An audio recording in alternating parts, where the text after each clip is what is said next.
가까움을 버리게 하셨느니라. 아멘. 할렐루야. 우리 하나님의 은혜가 또한 이 시간에도 충만하게 임하시기를 간절히 기도합니다. 사도행전 이 3장이 들어서 베드로와 요한이 성전 미문에 앉아 있었던 그 나면서부터 한 번도 걷지 못했던 그 안전뱅이를 일으켜 세우는 놀라운 일들을 지난주 본문에서 봤습니다. 한 번도 걸어본 적이 없었던 사람, 성전 미문에 앉아서 그저 돈벌이를 삼았던 사람입니다. 왜냐하면 목이 제일 좋은 데가 그곳이기 때문에 그래요.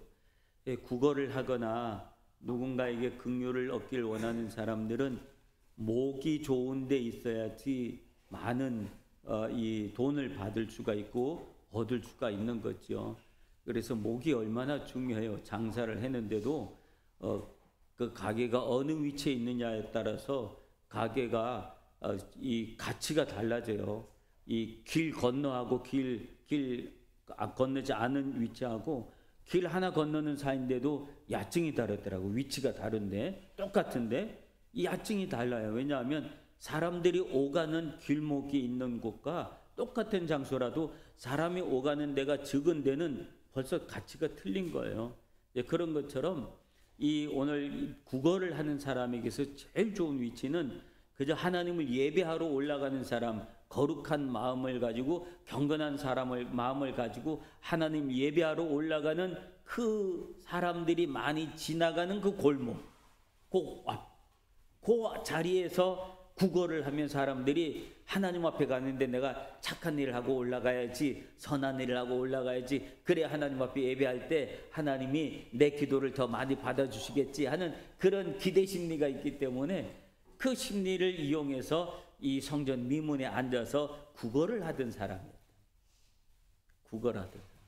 근데 그날도 베드로와 요한이 기도하러 성전에 올라가다가 가서 보니까 하나님의 때가 된 거예요.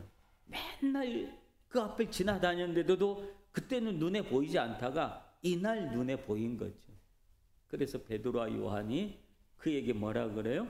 내게 은과 금은 없거니와 내게 있는 것은 내게 주노니 곧 나사렛 예수 그리스도의 이름으로 명하노니 일어나 걸으라고 그의 손을 딱 잡았더니 그 잡은 손에 예수 그리스도의 능력이, 치유의 능력이 흘러가서 그가 온 몸이 힘을 얻고 벌떡 일어나서 하나님을 성전에 훅 들어가가지고 성전 미문에 미문 안에 바깥에 있던 제가 미문 안으로 쑥 들어가서 걷기도 하고 뛰기도 하면서 하나님을 찬양했다 하고 하는 이야기. 그러니까 그 장면이 얼마나 놀라운 장면이고 사람들은 그 장면을 보면서 얼마나 기가 막히고 놀랐을까. 그러니까 야 이건 또 뭐지? 예수님이 살아계실 때 그 기적을 많이 봤는데 예수님이 돌아가시고 난 다음에 이미 시간이 조금 지났는데 그 기적을 예수님 때 봤던 기적을 또 본 거예요. 그러니까 사람들이 깜짝 놀라가지고 야 여기 새로운 일이 또 생기나 보다. 그리고 사람들이 몰려들었다니까. 몰려든 곳이 어디냐면 솔로몬의 행각이라고 하는 곳에 마치 정자가 있는 곳 있잖아요. 그 우리 동네 옛날 시골 동네는 정자가 있잖아요. 그 정자가 있어서 그 정자에 사람들이 와서 놀기도 하고 뭐 얘기도 하고 하는 그런 곳이죠. 그 솔로몬의 행각이라고 하는 곳이 아마 그런 곳이었을 거예요. 사람들이 많이 모이면 거기서 이야기도 하고 그러는 행각인데 그 행각에서 사람들이 몰려들어서 있을 때 베드로가 그를 보고 하는 말이 뭐라 그러냐면 오늘 여기 본문은 베드로가 이것을 보고 백성들에 말하되 이스라엘 사람들아 이 일로 왜 놀랍게 하느냐? 우리 개인의 권능과 경건으로 이 사람을 걷게 한 것처럼 왜 우리를 주목하느냐? 하고 어떻게 보면 이 일들이 베드로와 요한들, 예수님의 제자들이 폼 잡을 수 있는 기회잖아요. 폼 잡을 수 있는 기회. 얼마나 폼을 잡을 수 있고, 야, 내가 너희들 나를 어떻게 보는지 모르지만 나는 이 정도 사람이야. 자기 폼을 보일 수 있는 그 자리라. 다른 제자들은요, 예수님 제자들은 몇 가지 경험을 좀 했었어요. 예수님을 따라다니면서 폼 잡을 때가 참 많이 있었어요. 제일 이들이 베드로와 요한하고 또 예수님 제자들이 폼 잡기 좋았던 장소가 언제인 줄 아세요? 예수님 따라다니면서 오병이어의 기적을 일으켰을 때 폼 잡기 너무 좋았어요. 오병이어의 기적을 일으킬 때 사람들이 막 그 몰려들었고 예수님이 50명씩 20명씩 이렇게 물이 져가지고 다 앉혀라. 그리고는 그 어린아이가 가져왔던 도시락 물고기 2마리하고 보리떡 몇 개요? 5개 가지고 예수님이 축사를 하시고 난 다음에 그걸 누구 손에 줬어요? 제자들 손에 줬거든요. 제자들이 그걸 받아가지고 그 무리들한테 나눠주는 역할을 누가 했냐면 제자들이 한 거예요. 나눠줄 때 제자들이 폼이 났어요. 왜 폼이 났을까요? 이야, 자기는 밥 나눠주는 사람이야. 떡 나눠주고 고기 주는 사람이야. 거기 모인 사람들은, 앉아있는 사람들은 다 배고픈 사람들이요. 이제 배고픈 사람들, 그 많은 무리들이 성경에는 5,000명 그랬지만 실질적으로 모인 숫자는 이 5,000명은 성인 남자 숫자만 5,000명이었으니까 여자들, 어린 아이들, 노인들 다 합하면 한 2만 명은 되었을 거라고 얘기를 한단 말이죠. 그 2만 명들 안에는 제자들을 아는 사람들이 얼마나 많았을까요? 같은 동네 사람들도 있었을 거고 또 이 친척들도 있었을 거고 아는 사람도 있었을 거고 얼마나 제자들 아는 사람들이 많아요. 모르는 사람들한테 떡을 줄 때랑 아는 사람한테 떡을 줄 때 기분이 어떨까? 모르는 사람한테 줄 때는 모르는 사람이야 뭐 모르니까 그냥 받는다고 해도 아는 사람한테 줄 때는 폼이 나잖아요. 야, 내가 예수님 따라다니면서부터 내가 이렇게 나는 이런 존재야. 야, 너 하나 더 줄까? 너 나랑 친하니까 내가 한 개 더 줄까? 막 주는 거예요. 얼마나 폼이 났겠어요. 폼을 잡아요. 근데 예수님은 폼을 잡고 있는 제자들, 어깨에 막 힘이 잔뜩 들어가고 막 그런 제자들을 불렀어요. 다 불러놓고 야, 니네들 먼저 배 타고 건너가라. 저 호수 건너편도 건너가. 사람들 보내는 건 내가 할 테니까 너희들이 해. 제자들은요, 그거 자기가 하고 싶었어요. 왜냐하면 제자들이 해야 될 일이니까 사람들 보내고 정리하고 하는 거 제자들이 해야 될 일이에요. 근데 제자들은 끝까지 내가 폼을 잡고 싶었는데 예수님이 폼 잡고 있는 제자들을 불러 모아서 바다를 건너가게 하시고 제자들이 예수님께서 사람을 다 보내고 그리고 예수님은 굉장히 흥분되어 있는 장소잖아요. 거기 오병이의 기적을 통하고 예수님은 혼자 따로 기도하러 올라가시고 제자들은 배 타고 바다로 건너. 그 밤에 무슨 일이 있었을까요? 그 밤에 갑자기 풍랑이 일고 막 난리가 났어요. 그렇게 폼 잡았던 제자들이 갑자기 실패를 맛보는 거예요. 야, 이거 어떡하냐, 우리 여기서 빠져 죽는 거 아니야? 막 걱정하고 근심하고 있을 때 예수님이 한밤중에 그 바다 위를 걸어가셨다. 그래서 걸어갔어. 오는 예수님을 보고 제자들이 뭐랬어요? 베드로가 유령인가 보다, 유령. 야, 저 하얀 옷을 입고 밤에 캄캄한 밤에 바다를 이렇게 하얀 옷이 오는데 야, 겁이 나고 막 유령인가 보다 그랬단 말이죠. 그랬더니 그때 예수님이 하신 말이 뭐예요? 내니 두려워하지 말아라. 그리고 예수님이 배 오르고 바다는 잔잔해지고 그랬다. 폼 잡고 싶었던 마음이 가득했던 제자들이었어요. 그 제자들이 지금은 나사렛 예수의 이름으로 내게 명하노니 일어나 걸으라 하고 일으켰던 그 안전뱅이가 확 일어나고 막 그가 막 좋아서 날뛰고 그리고 사람들은 그걸 보고 또 베드로에게 몰려왔단 말이죠. 그 앞에서 그 전에도 한번 폼을 잡아봤으니 지금도 또 폼을 잡고 싶을 건데 변한 거예요. 제자들이. 베드로가 변했어요. 요한이 변했어요. 제자들이 변했어요. 어떻게 변했을까요?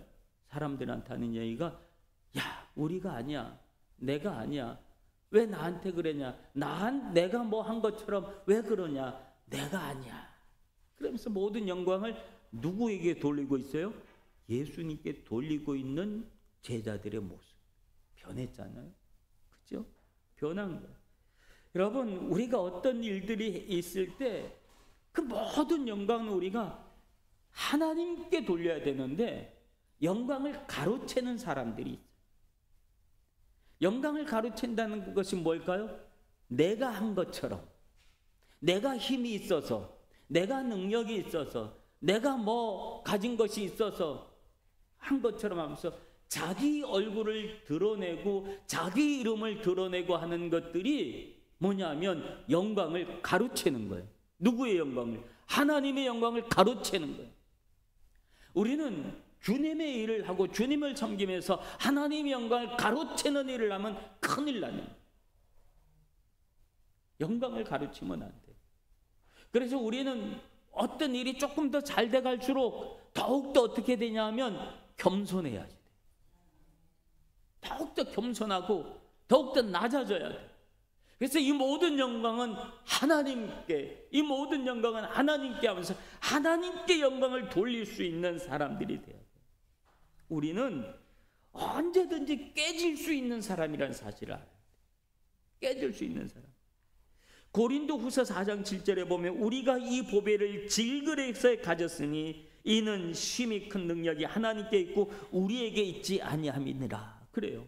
우리는 뭐라고 얘기하냐면 질그릇이라 그래요. 질그릇. 질그릇은 깨지기 쉬운 그릇을 질그릇이라 그래요. 우리는 늘 깨지기 쉬운 그릇이에요. 얼마나 깨지기 쉬운 그릇인지 몰라요. 조금만 톡 떨어져도, 조금만 높이에서 떨어져도 금방 팍 깨져버릴 수 있는 그 약한, 연약한 그릇이 우리다. 우리가 하나님께서 내 깨지기 쉬운 내 그릇 안에 하나님께서 영광스러운 보물을 내 안에 주셨기 때문에 귀중한 것이지, 내가 폼이 나서 귀중한 게 아니라. 그릇은 뭐라 그래도 그냥 그릇이에요. 깨지면 끝이야. 안 써, 다시 갖다 버리면 돼. 중요한 건 그 그릇이 무엇을 담았느냐가 달려있는 거예요. 오늘 우리 안에는 그리스도를 담은, 예수 그리스도를 담은 그런 우리는 그릇이라는 사실을 기억하시길 바랍니다. 그래서 사도, 이게 베드로가 그렇잖아요. 우리 개인의 권능과 경건으로 이 사람을 걷게 한 것처럼 왜 우리를 주목하냐. 주목하냐. 아브람과 이삭과 야곱의 하나님, 곧 우리 조상의 하나님이 그의 종 예수를 영화롭게 하셨느니라. 너희가 그를 넘겨주고 빌라도가 놓아주기로 결의한 것을 너희가 그 앞에서 거부하였으니. 그러면서 베드로가 이제 예수 그리스도를 증언하는 설교를 하기 시작해요. 본격적인. 이게 두 번째, 베드로의 성령 받고 난 다음에 두 번째 설교거든요. 이 첫 번째 설교로 일어났던 일들이, 어떤 역사가 일어났었어요? 예루살렘 교회가 생겨난다. 하루아침에 3,000명이 회개를 하고 예수를 믿고, 그래서 예루살렘 교회를 만드는 일을 했던 게 첫 번째 설교의 내용. 두 번째 설교의 내용이 성전 미문에 앉아 있었던 안전병을 일으키고 난 다음에 몰려든 사람 앞에 예수 그리스도를 또다시 증언하는 이 설교가 두 번째 설교의 내용이에요. 베드로의 두 번째 설교의 내용. 그 내용 속에서 보면 예수 그리스도가 핵심이에요. 그의 이야기에 보면 예수 그리스도의 핵심. 베드로는 복음의 중심인 예수 그리스도를 증거하는 일에 최선을 다해요. 그래서 복음의 이야기할 때 14절 15절에 보면 너희가 거룩하고 의로운 것을 거부하고 도리어 살인한 사람을 놓아주기를 구하였으니 생명의 주를 너희가 죽였다. 그러나 하나님이 죽은 자 가운데 그를 살리셨으니 우리가 이의 증인이다 라고 얘기해요. 그래서 지금 이들이 몰려든 그 사람들 앞에 무엇을 먼저 지적하냐 하면 너희들의 죄악을 먼저 지적합니다. 너희가 죽였다, 예수를. 아니야, 너희가 지금 막 놀라고 막 그러고 있지만 너희가 예수님 죽였잖아. 근데 그런 이야기를 하지만 베드로가 죄악을 막 사람들을 정죄하는 것 같지만 정죄로 끝나지 않아요. 정죄로 끝나지 않고 베드로는 그 다음에 회복의 복음을 전하는데 그것이 뭐냐 하면 16절 말씀에 보면 그 이름을 믿음으로 그 이름이 너희를 보고 아는 이 사람을 성하게 하였으니 예수로 말미암아 난 믿음이 너희 모두의 그들 앞에서 이같이 완전히 낫게 했다. 그래서 우리가 비록 이런 죄인이지만 우리가 그 예수 그리스도를 믿는 믿음이 우리를 성하게 만들어 온전하게 만들어줬다. 그래서 그 예수 이름이 이 사람을 낫게 한 것이다 라고 얘기해요. 여러분, 우리가 거듭남을 이야기할 때 제일 중요한 게 회개예요. 회개를 통하지 않고서는 우리가 거듭남으로 갈 수가 없어요. 내 자신의 잘못을 고백하지 않으면 거듭남으로 갈 수가 없는 거예요. 내가 누구인지를 알지 못하면 그리스도를 만나지 못해요. 내가 누구예요? 죄인이라는 사실이. 이 사실을 고백하지 않으면 우리는 예수를 만날 수가 없어요. 우리는 결코 의로워질 수가 없어요. 우리가 그리스도인이 되는 가장 첫 번째 단계는 죄의 고백으로부터 시작되어 있습니다. 나는 죄인입니다. 그 고백을 통과하지 않으면 의에 대해서 우리가 알지 못하는 거예요. 용서에 대해서 알지도 못하는 거예요. 그리스도의 십자가를 이해할 수도 말할 수도 없는 거예요. 그래서 내가 누구인지를 아는 단계가 제일 중요한 단계. 여러분, 우리는 죄인입니다. 누가 뭐라 그래도 죄인입니다. 이 사실을 스스로 인지하지 않으면 그 다음 단계로 갈 수가 없어요. 그 다음 단계는 뭐예요? 죄인이기 때문에 나에게 뭐가 필요하다는 거예요? 그리스도가 필요하다는 거예요. 그리스도가 왜 필요해요? 예수가 왜 필요해요? 예수님이 나의 죄의 문제를 해결하신 분이니까. 그러니까 나는 예수님이 필요합니다. 그렇게 되는 거죠. 내가 죄인인 것을 고백하지 않으면 그리스도께서 십자가에서 죄의 문제를 아무리 해결했다 할지라도 그거하고 나하고 뭔 상관인데, 내가 죄인이 아닌데 그가 해결한 그 죄는 내 죄가 아니야, 다른 사람의 죄겠지, 그렇게 생각한단 말이에요. 그 예수님이 십자가에 해결하신 그 죄 안에 나 자신을 보지 못하는 거예요. 그리스도의 십자가 앞에 그 안에 내 죄가 있다는 사실을 인정할 때 그게 그리스도의 십자가의 사건은 나의 사건이 되는 거예요. 그걸 인정하지 못하면 그리스도의 십자가 사건은 내 사건이 못 돼. 언제나 남의 이야기.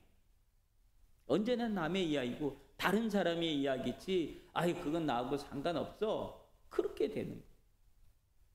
여러분, 그리스도의 십자가 사건 그 속에서 여러분의 죄악의 모습을 발견하길 바랍니다. 그러면 엎드려 회개하게 되는 거예요. 그래서 오늘 그것이 예수 그리스도를 믿고 그 다음에 내가 돌이킬 수 있는, 내 죄 때문이었구나 라고 하는 사실, 돌이킬 수 있는 일들이 될 수 있다라고 하는 사실이에요. 그래서 19절에 보면 뭐라고 얘기해요? 그러므로 너희가 회개하고 돌이켜 너희 죄 없이 함을 받으라. 이같이 하면 새롭게 되는 날이 주 앞으로부터 이를 것이요. 그 다음에 단계가 회개하는 단계죠. 회개는 죄를 없이 하는 단계라고 합니다. 우리가 죄를 안고 살아가면 안 돼요. 우리는 죄를 해결하고 지나가야지. 안고 지나가면 안 돼. 해결하고 지나가야지. 누가 해결할까요? 이미 그리스도께서 십자가에서 다 우리의 죄를 다 해결해 놨어요. 근데 그 해결하신 그 이야기가 나의 이야기가 되게 하기 위해서는 내가 그 앞에서 고백하는, 내 죄를 고백하고 내 죄 때문입니다. 내가 그랬기 때문에 그렇습니다. 내 잘못입니다. 내 죄악입니다. 그거 다 내 겁니다. 예수님이 십자가에서 돌아가신, 해결하신 그 모든 죄 다 내 겁니다. 나 때문입니다. 그게 고백이에요. 죄의 고백이에요. 그러면 십자가에서 못 박혀 돌아가신 그 이후로 예수님은 죄의 문제를 완전히 해결하신 거예요. 그리고 난 다음에 죄 없이 함을 얻다라고 하는 것은 예수님이 부활하심으로 모든 죄의 문제, 죽음의 문제를 완전히 해결하신 거예요.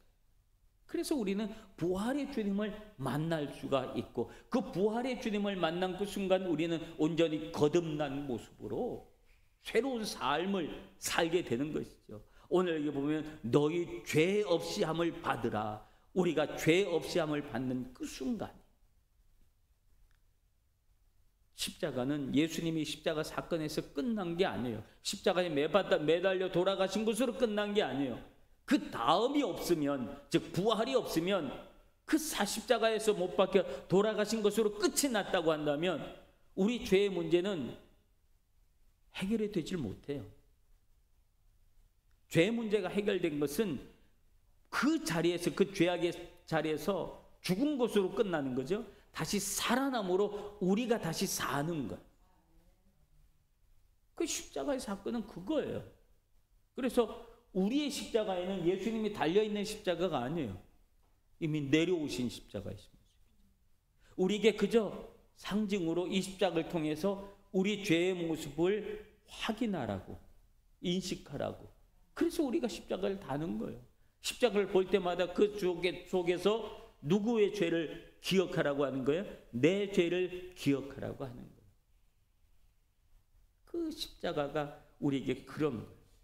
그래서 회개라고 하는 것은 우리 죄악을 다 고백하고, 그리고 고백한 죄악을 예수님께서 완전히 다 해결해 주시고, 그러고 난 다음에, 고백하고 난 다음에 우리는 해결받았으면, 그 죄를 해결받았으면 그 다음에 우리의 삶의 모습은 어떻게 될까요?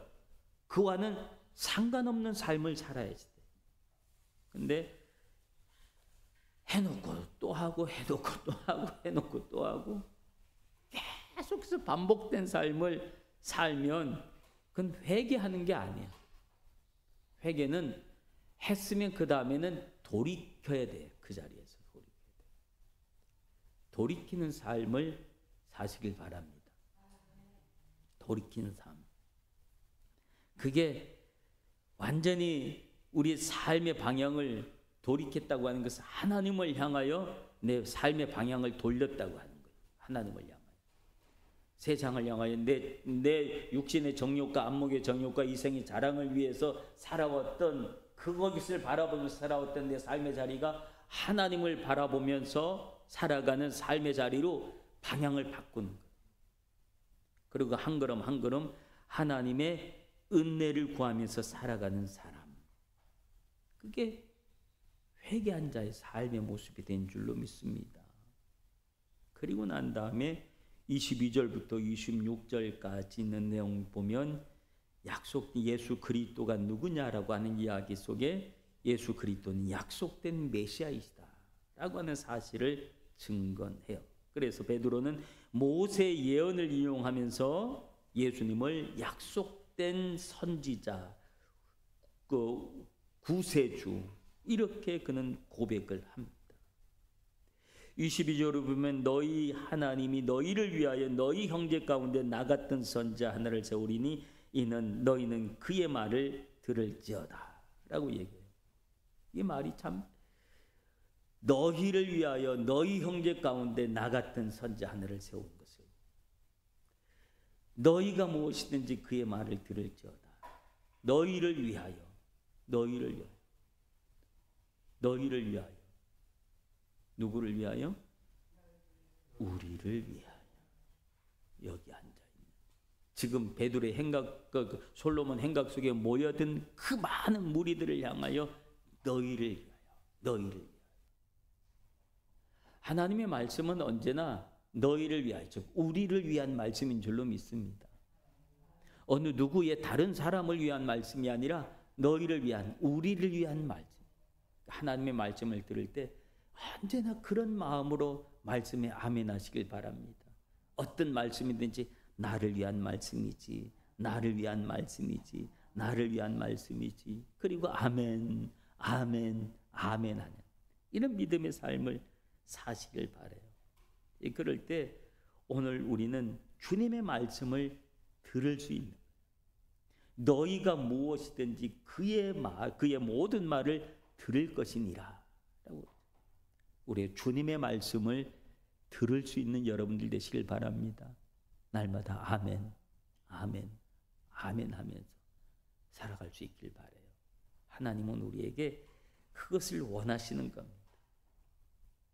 결국 예수 그리스도의 설교의 내용은 예수 믿어서 구원받고 새로운 생명 가운데 돌아와라 라고 하는 이야기예요. 이게 초대교회 설교의 핵심이고, 오늘 베드로가 두 번째 설교로 했던 이 내용의 핵심입니다. 여러분, 베드로의 설교는 놀라운 기적보다는 큰 능력을 보여줘요. 사람의 마음을 바꾸는 능력이에요. 사람의 마음을 바꾸는. 기적은 육신을 고치지만 복음은 영혼을 살리는 거예요. 예수 이름으로 일어나 걸으라. 이 말씀이 여러분 심령 속에 들려지는 음성 되길 바라요. 일어나 걸으라. 일어나 걸으라. 주님의 이 말씀 따라 오늘 우리 심령이 주저앉아 있다고 한다면 이 말씀으로 나사렛 예수 이름 명하노니 일어나 걸으라.